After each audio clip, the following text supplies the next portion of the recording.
Hello, my name is Elizabeth Miller, and I'm recording this in Davis, California. I'm a professor of English at University of California, Davis. I want to start by thanking Pramod Nair for inviting me to participate in this exciting series of talks. I'm very sorry that I have to participate remotely in this way with a recorded talk, but given the time difference between California and India, we found it difficult to find a time. So that I'm really grateful to Pramod for giving me the opportunity to participate in this way. Okay, I'm going to go ahead and share my screen so I can start my presentation. Okay, so as you can see, this talk is titled Of Gossamer and Granite, Sustainable Development Goal 12, Utopian Literature and the Education of Desire.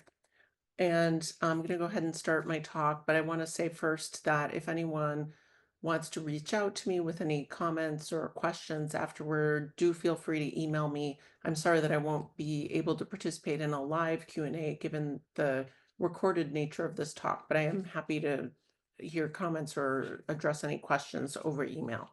And you can find me online at my UC Davis email address. Okay, so I'm going to go ahead and start. In his 2020 work of near future climate fiction, The Ministry for the Future, Kim Stanley Robinson writes, "Words are gossamer in a world of granite." The Ministry for the Future is a novel deeply concerned with the powers and limits of international treaties and laws and the words that constitute them. Often, international agreements are promises that lack a mechanism for enforcement. And yet, as Robinson writes, quote, "If you give up on sentences, you end up in a world of gangsters and thieves." In a difficult political moment like this one, like the one we find ourselves in today, when internationalism feels acutely endangered, a novel like The Ministry for the Future is a salutary reminder of the crucial power of words. Words in laws, in treaties, in agreements, and even in literature. The novel imagines the Paris Agreement, for example, as, quote, "the greatest turning point in human history." Even in a future story world that is full of AI and carbon coins and the Internet of Things, at its heart, The Ministry for the Future is a novel about the persistent power of the ancient technology of the written word, and about how much we need these gossamer strands of sentences to survive the climate crisis and its attendant threats to human and planetary well-being. The United Nations Sustainable Development Goal Framework is one of those gossamer strands, a collection of words and sentences that was agreed to by every member of the UN, every member state of the UN in 2015. As Alexander Hineker has put it, these words, quote, "are the result of years of negotiations with millions of stakeholders around the world and reflect a broad range of opinions and perspectives." He continues, "with 17 goals, 169 targets, and 232 indicators, the SDGs are unwieldy and contain a lot of jargon." Unquote. So what do these unwieldy words amount to?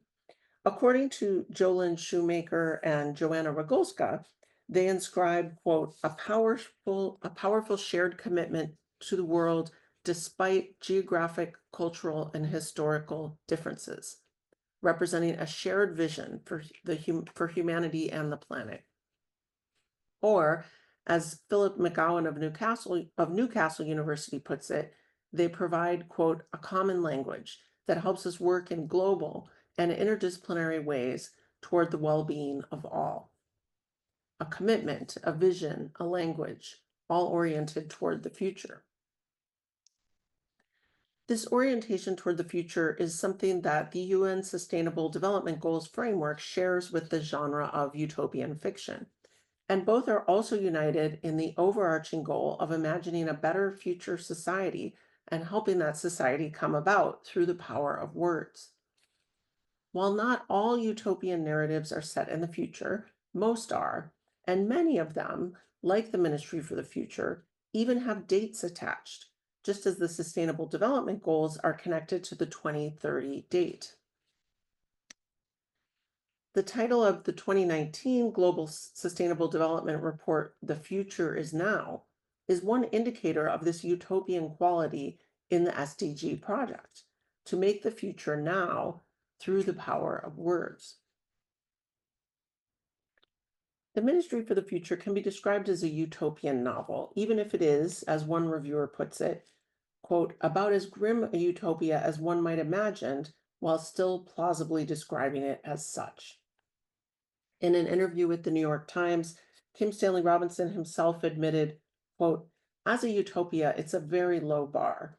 I mean, if we avoid the mass extinction event, we avoid everything dying. Great, that's utopia, given where we are now, unquote.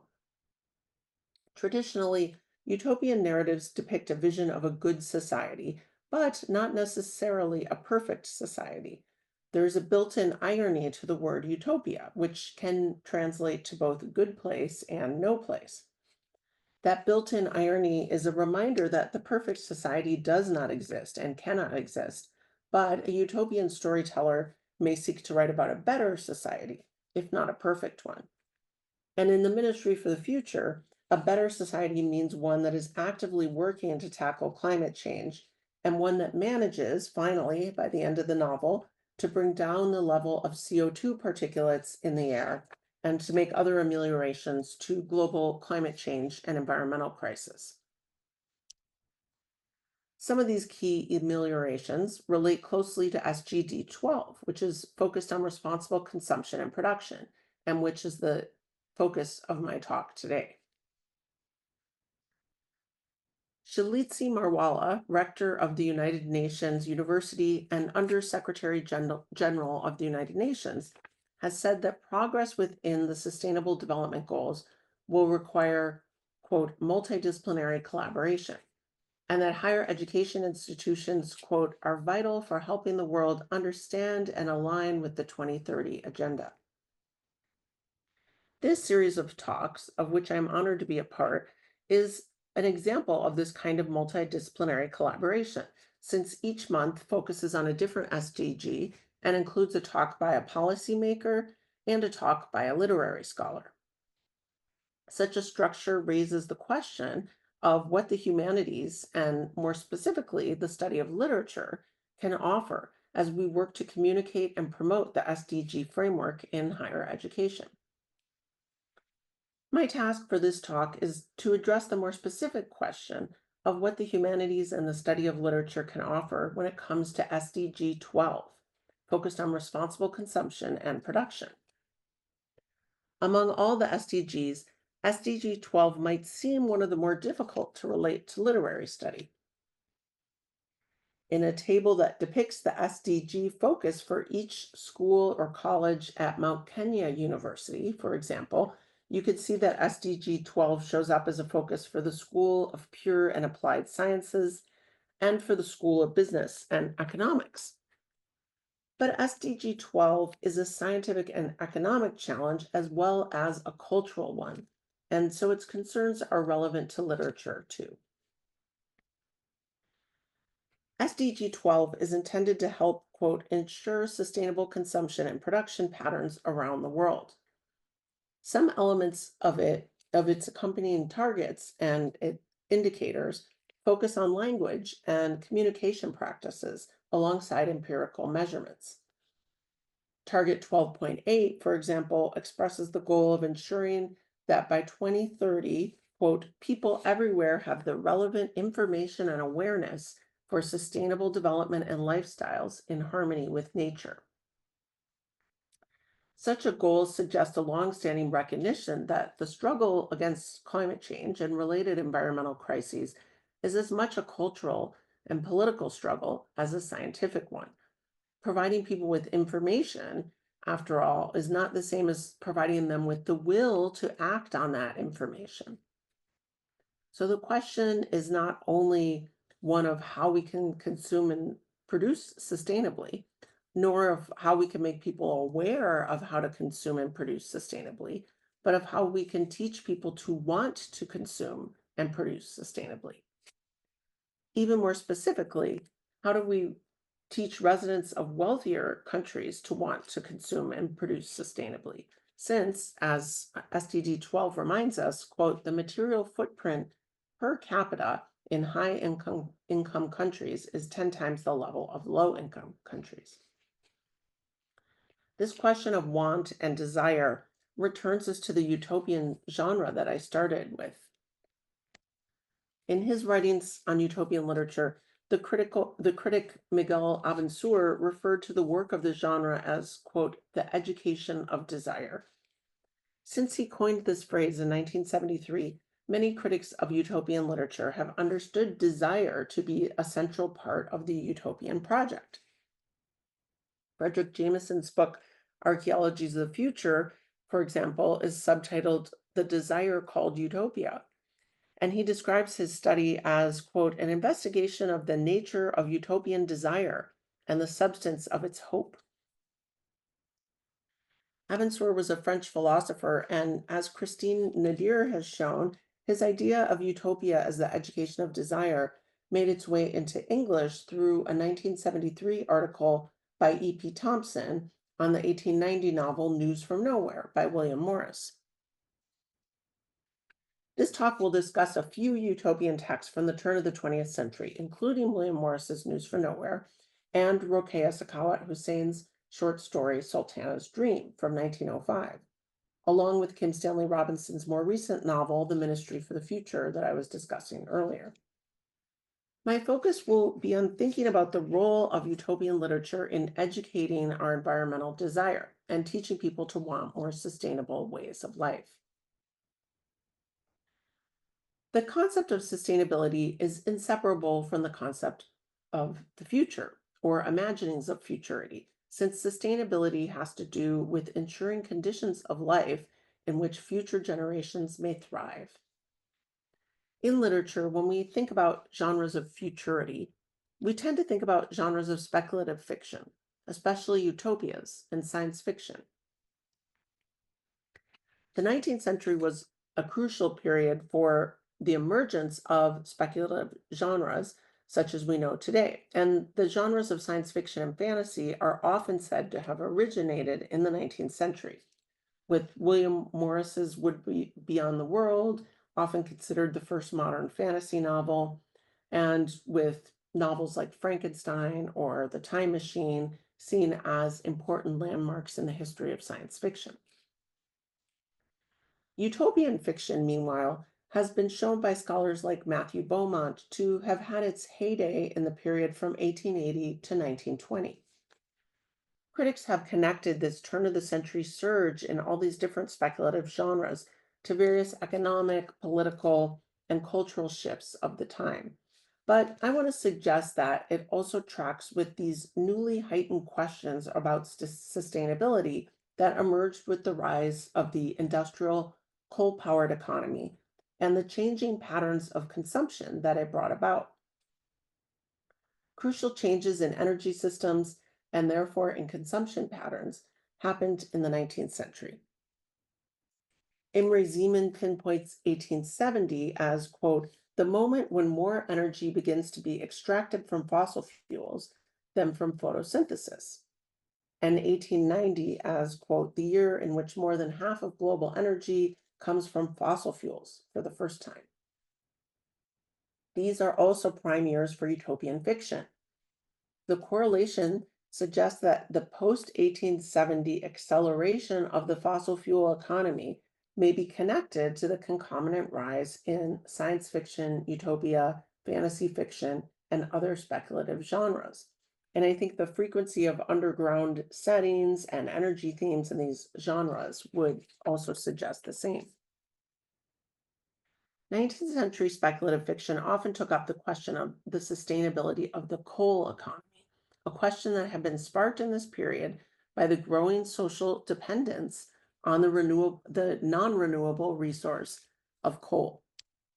Jules Verne's novel A Journey to the Center of the Earth, for example, from 1864, exemplifies this tendency when the narrator, Axel, pauses on his journey underground to describe, quote, the huge layers of coal he encounters.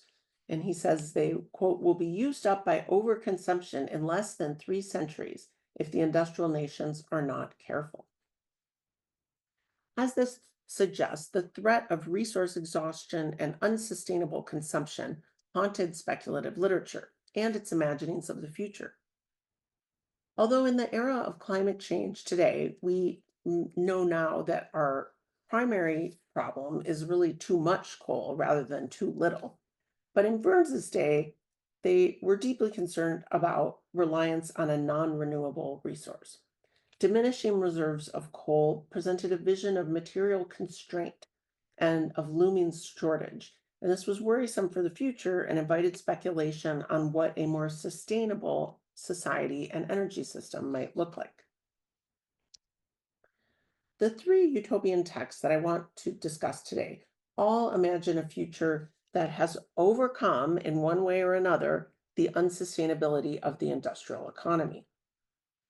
Rokeya Sakawat Hussein's Sultana's Dream from 1905, William Morris's News for Nowhere from 1890, and Kim Stanley Robinson's The Ministry for the Future from 2020 all imagine a world that has managed to remake energy systems and consumption patterns in a more sustainable way. Imre Zeman has made the bracing claim that literature in the English-speaking world has been complicit with fossil capitalism and overconsumption in lots of key ways, and quote, that instead of challenging the fiction of surplus, it participates in it just as surely as every other social narrative in the contemporary era, unquote. But I want to suggest that speculative fiction can also offer glimpses of other possible ways of being that fell by the wayside or never came to be.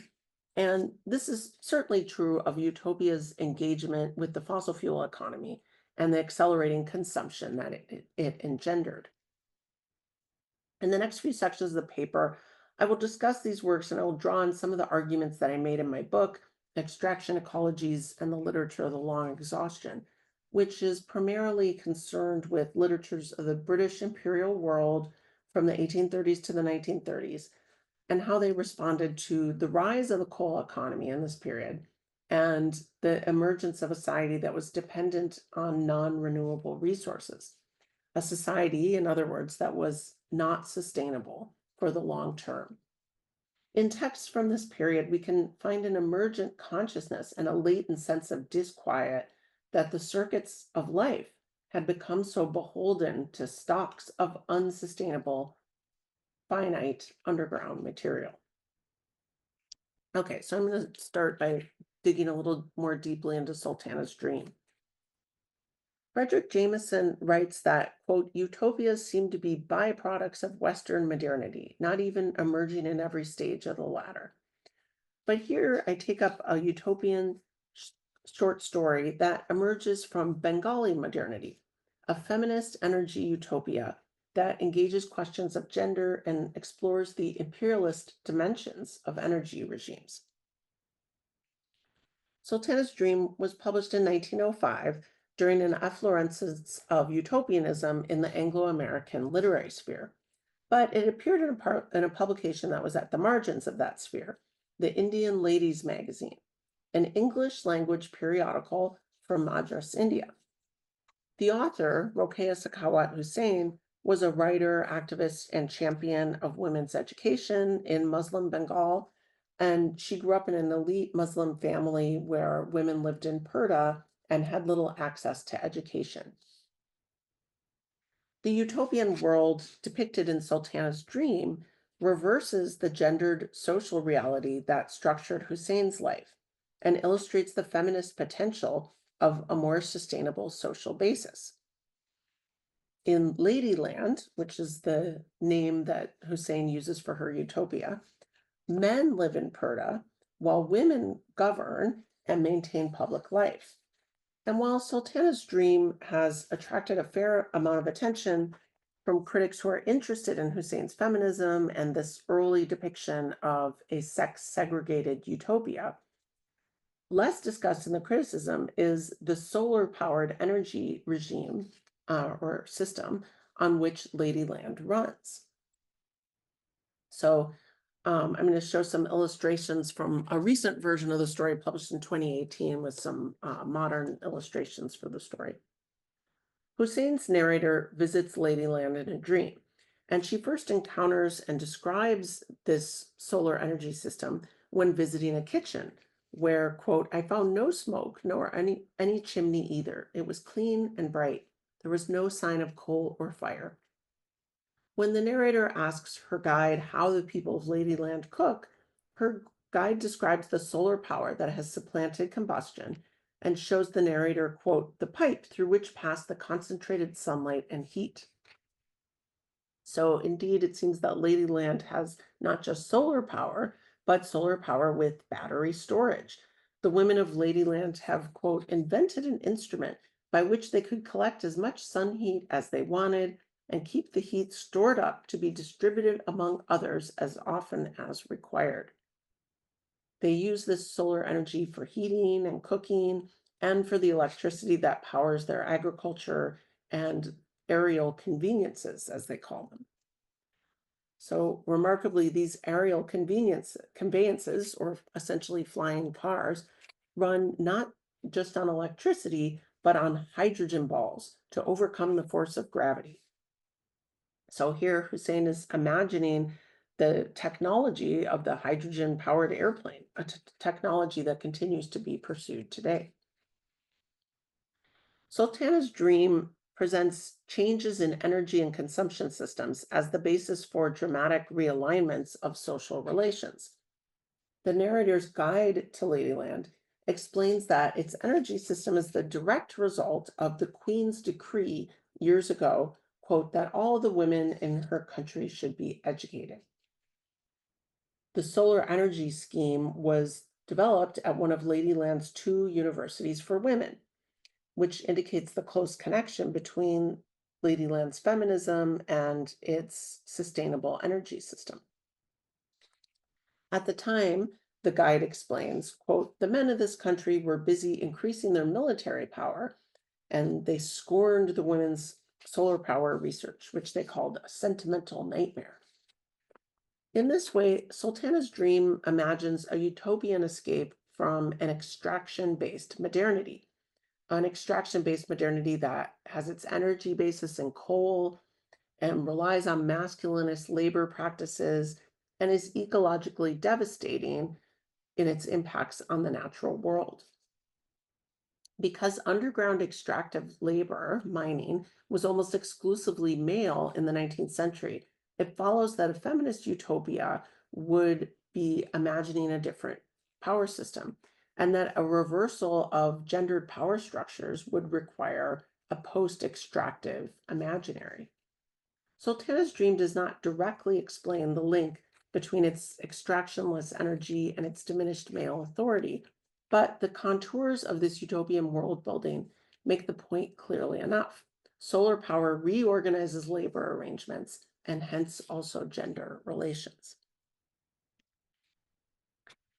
The gendering of extractive labor as male can be connected both to specific developments in the 19th century and to long-standing, quote, cultural cosmologies that establish mining as the proper activity of men, as Jessica Smith Ralston has put it.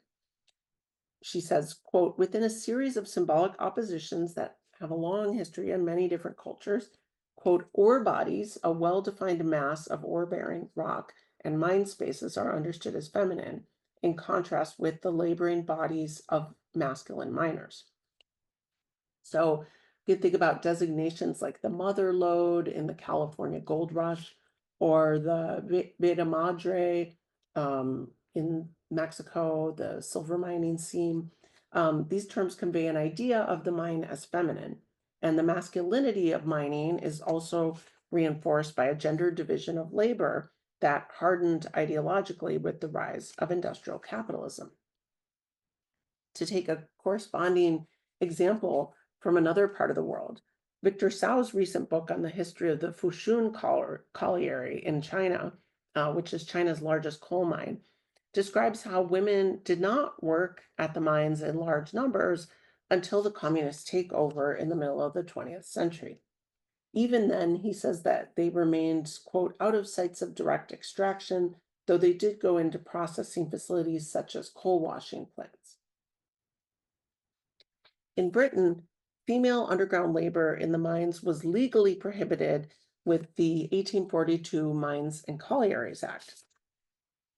But the situation was less clear cut in the British Raj, which was a British colony at this time, yet had its own legal structures.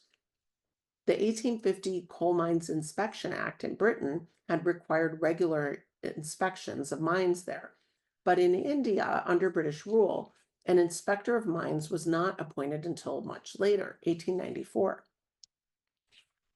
In his first annual report, this inspector, James Grundy, emphasized that in India there were no legal principles in place to address, quote, the very important subject of child and female labor in the underground workings of mines.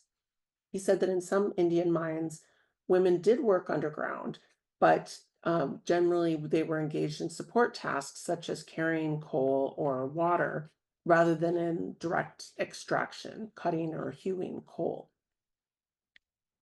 So all these factors provide context for the solar power imaginary of Sultana's dream, a story that suggests how gendered social hierarchies and imperial ambitions are underlaid and augmented by the labor and energy demands of fossil fuels.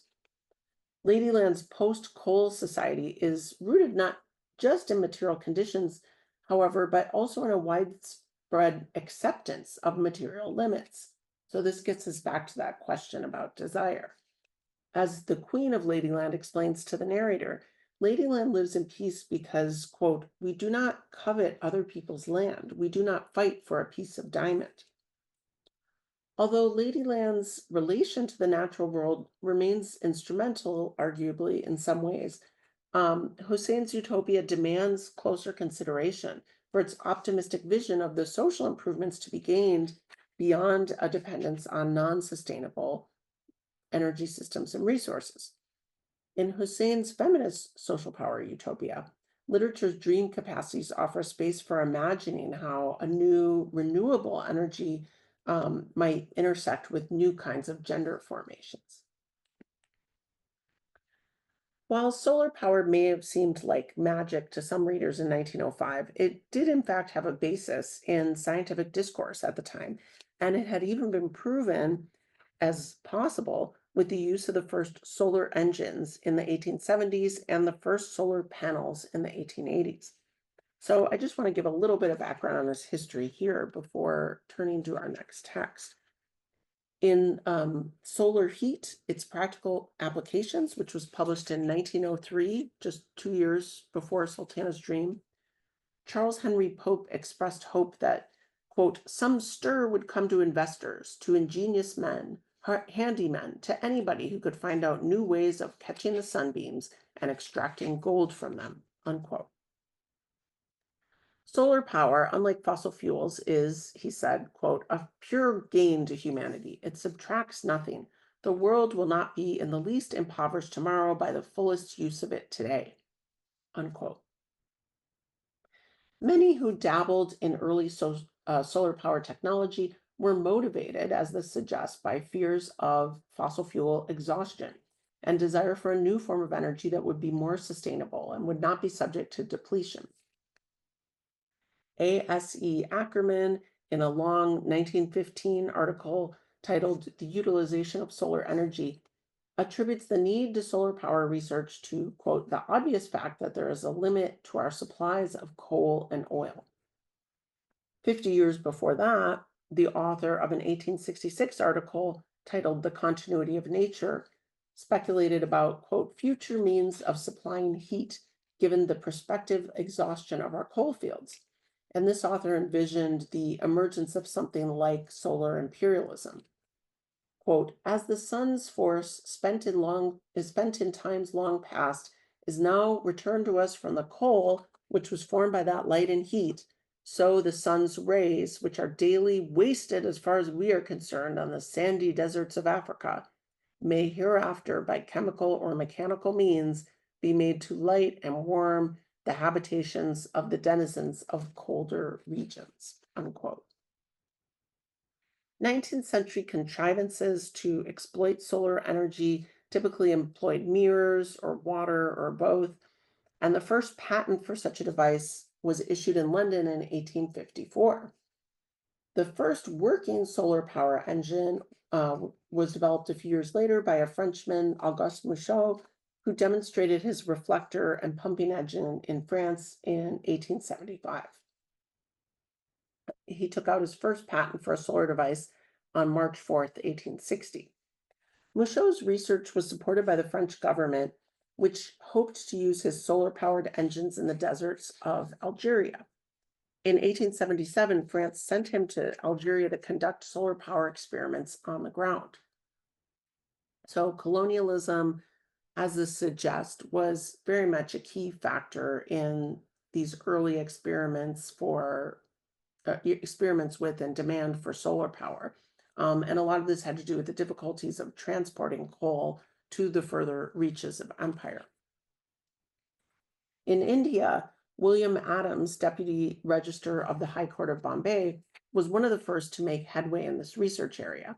And he published Solar Heat, a Substitute for Fuel in Tropical Countries in Bombay in 1878.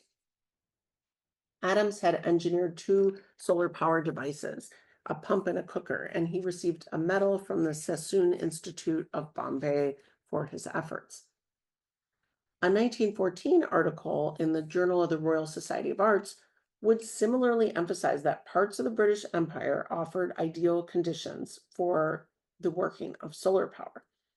Quote, in the wide extent of the British Empire, there are many places within or near the tropics where there is a combination of excessive sun heat, scarcity of fuel, and aridity of surface. So, India was one place that seemed to offer these prime conditions for solar power. A resident of Nadiad, India, wrote in Scientific American in 1908 that, quote, my residence is in a tropical part of India where fuel is scarce and dear. And in this part of the country, about 300 miles north of Bombay, there is a great opening for cheap power in small units. So the kind of opening that solar power could fill. In the end, steamships, railways, coaling stations, and oil would all beat out solar power in the race to fuel the colonies at this period of history. As coal became easier to transport and oil sourced outside of Europe began to take on a new prominence in 20th century global capitalism. But returning to Hussein Sultana's dream, is a way to reconsider the early historical edge of solar power experimentation and the way that it contributed to the imaginings of a more sustainable form of life that didn't depend on non-renewable resources. It was a way of life that uh, didn't depend on the frenzied collection of underground finite resources. Though imperialist ends did motivate some of these early solar power experiments that we've been looking at, Hussein's narrative interestingly decolonizes solar power and imagines a woman-ruled Indian utopia that harnesses the sun for its own sovereign aims. The plausibility of this energy regime that Hussein imagines distinguishes it from the more fantastical fuels of another utopian novel, News from Nowhere, which I'm going to turn to next. So, William Morris's News from Nowhere was originally serialized in a London newspaper, a socialist newspaper, in 1890. And it's one of literary history's best known socialist utopias. It offers a vision of the future like Sultana's dream, which rests on sustainable patterns of consumption and energy use. The novel News is much less techno-utopian in its imagination than Sultana's dream, but it is similarly an anti-coal utopia, and it exalts in earthly surfaces rather than underground mines. The novel depicts a post-industrial future society that has practically done away with fossil fuels altogether to everyone's benefit. Having evolved beyond coal power, the residents of Nowhere live happily on their own steam with the help of water power, animal power, and a cryptic clean burning energy source that fills in the narrative gaps. News for Nowhere is like Sultana's Dream, an energy utopia, and it is imagining a post-carbon future that has successfully revolted against the overconsumption and exploitative conditions of labor that inhere under industrial capitalism. How did this transformation come about? Nowhere, which is the name of Morris's utopia, has experienced an event described as, quote, the great change in the use of mechanical force. It's an event that parallels the society's other great change, which is its socialist revolution. Unlike the socialist great change, as it's called in the novel, which is described in copious detail in a very long chapter at the middle of the novel, the great change in the use of mechanical force is mostly undescribed. It seems to have entailed a widespread rejection of fossil fuels, and the novel's utopian guide describes it as a change of habits, a word that references consumer behavior, but also the social forces that shape consumption patterns. Mining still happens in Nowhere, but it's on an artisanal rather than industrial scale. Quote, whatever coal or mineral we need is brought to grass and sent whither it is needed with as little of possible as dirt, confusion, and the stressing of quiet people's lives. Here, Morris downplays Nowhere's residual extractive labor and coal consumption through the use of passive voice, is brought to grass, is needed. This kind of mystification of the materiality of energy and extraction is likewise evident with Nowhere's new energy source, which is a clean, mysterious power that propels the so-called force barges on the River Thames. As the protagonist, William Guest, travels around Nowhere, he sees no coal combustion, but he observes these force barges navigating the Thames, quote, without any means of propulsion visible to me. He reasons that, quote, these force vehicles had taken the place of our old steam power carrying. But he decides to inquire no further into this because he's sure that, quote, he should never be able to understand how they were worked. So here Morris relies on speculative fiction's capacities for obfuscation when he rubs up against a problem for which he really doesn't have an answer yet, how to decouple fossil fuel consumption from transport.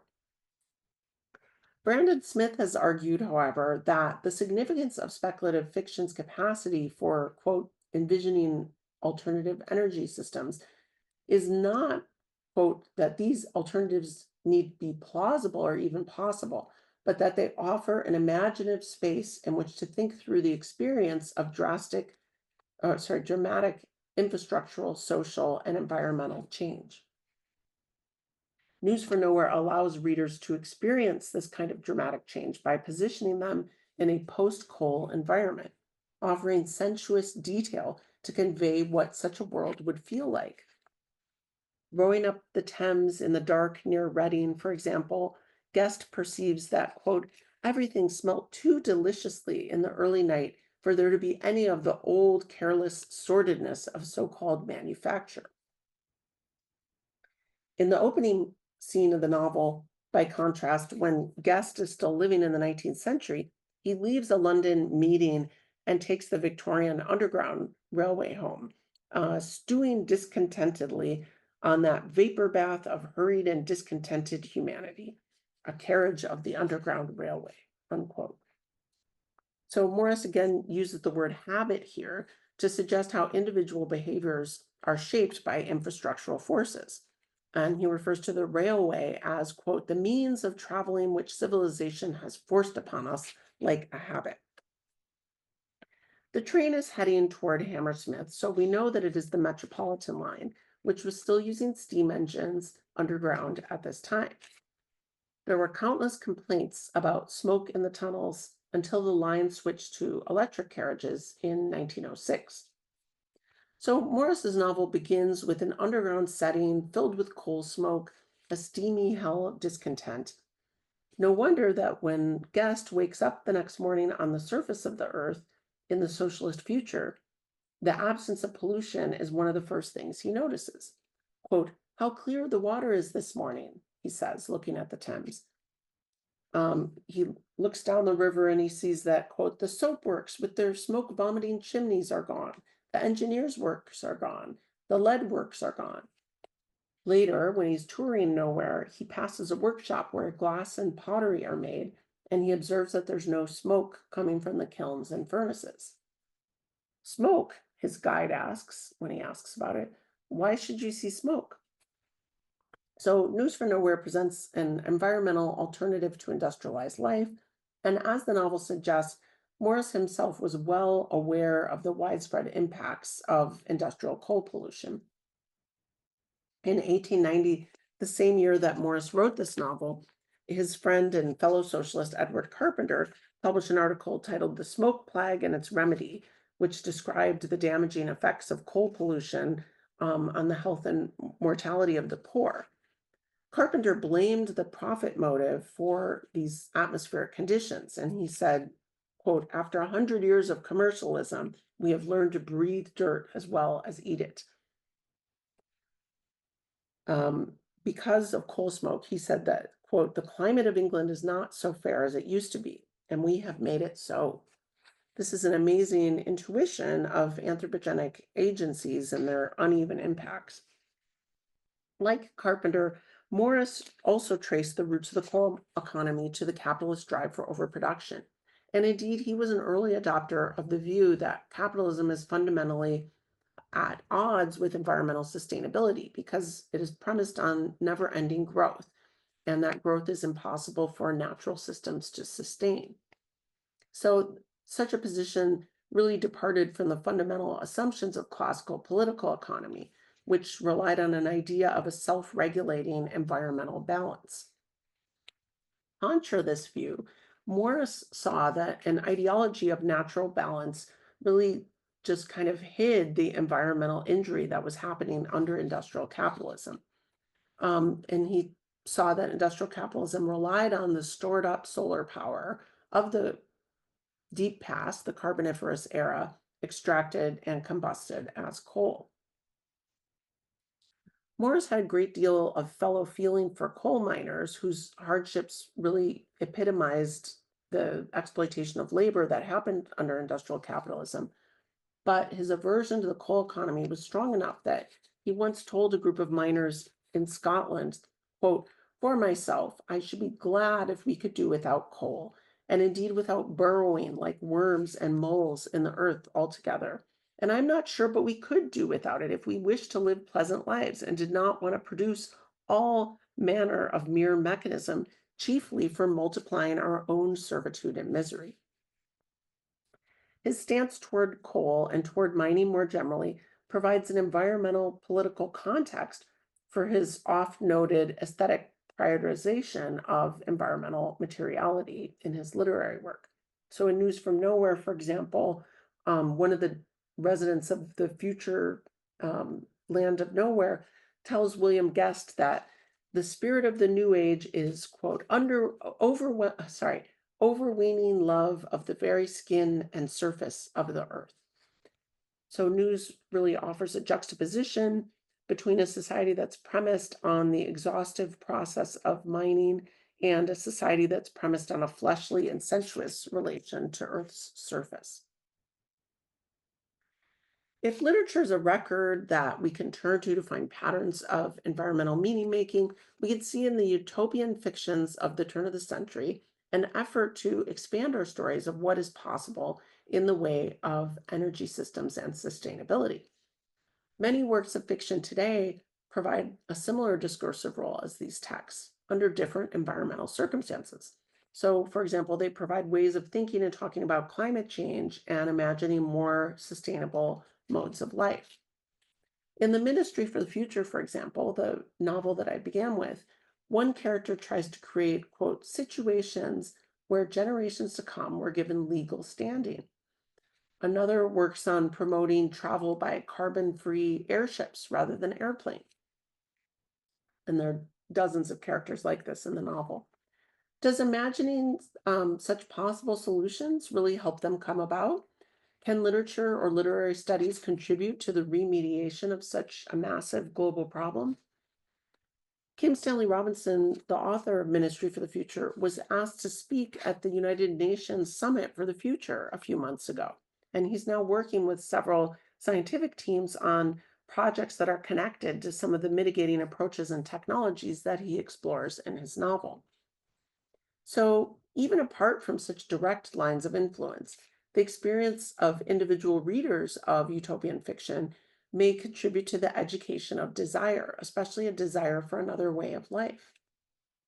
In his book on utopia, Frederick Jameson describes the experience of reading News for Nowhere in these terms. He says, "It is as though, after the immense struggle to free ourselves, even in imagination, from the infection of our very minds and values and habits by an omnipresent consumer capitalism, we emerge suddenly and against all expectation into a narrative space radically other, uncontaminated by all those properties of the old lives and the old preoccupations."